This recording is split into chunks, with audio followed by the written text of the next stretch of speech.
Good morning, Shem Stars. In previous presentation of Chapter 19, Excretory Products and Their Elimination, we discussed function of tubules. In this presentation, we will learn about counter current mechanism and regulation of kidney function. First of all, let's understand what is counter current mechanism. It is a mechanism that expends energy to create a concentration gradient.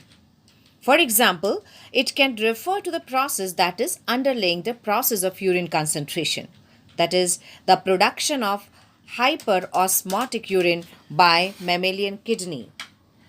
Mammals have the ability to produce a concentrated urine.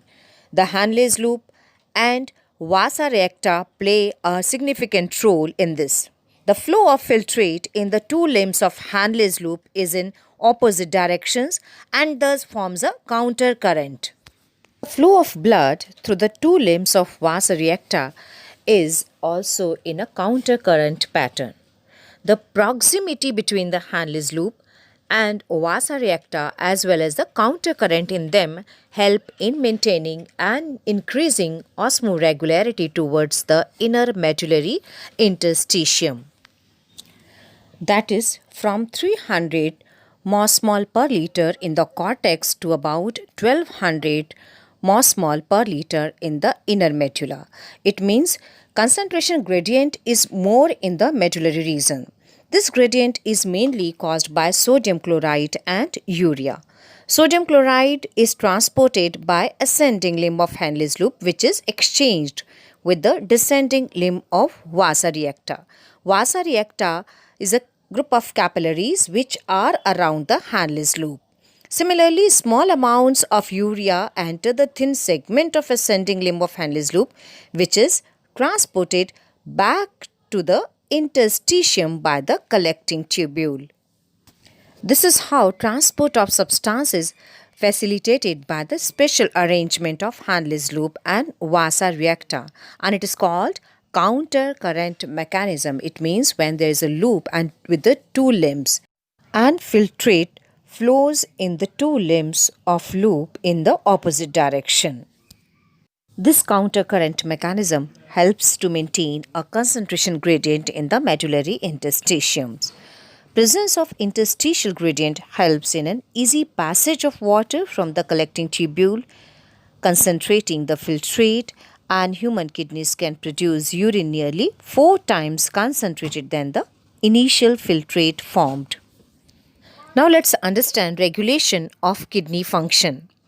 The functioning of the kidneys is efficiently regulated and monitored by hormonal feedback mechanisms involving the hypothalamus, juxtaglomerular apparatus, and up to certain extent the heart.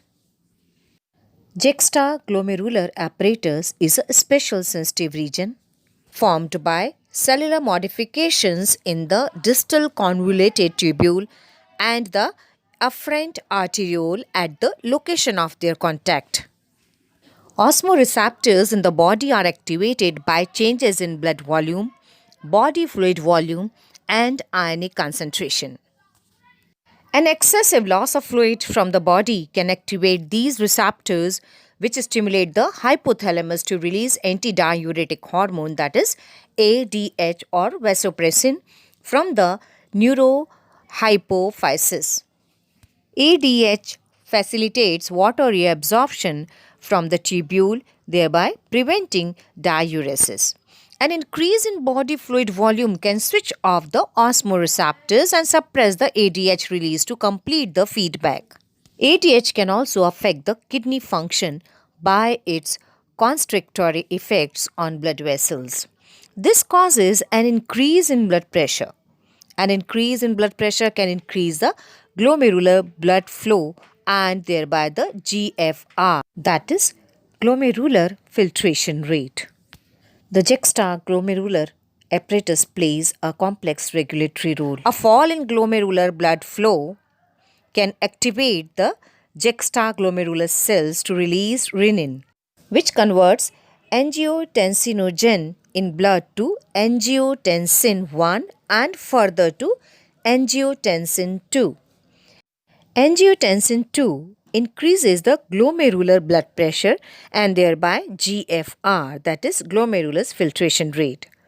Angiotensin 2 also activates the adrenal cortex to release aldosterone. It causes reabsorption of sodium ions and water from the distal parts of the tubule. This also leads to an increase in blood pressure and GFR. This complex mechanism is generally known as the renin-angiotensin mechanism. An increase in the blood flow to the atria of the heart can cause the release of arterial natriuretic factor, that is ANF. This can cause vasodilation, dilation of blood vessels, and thereby decrease the blood pressure. ANF mechanism thereby acts as a check on the renin-angiotensin mechanism.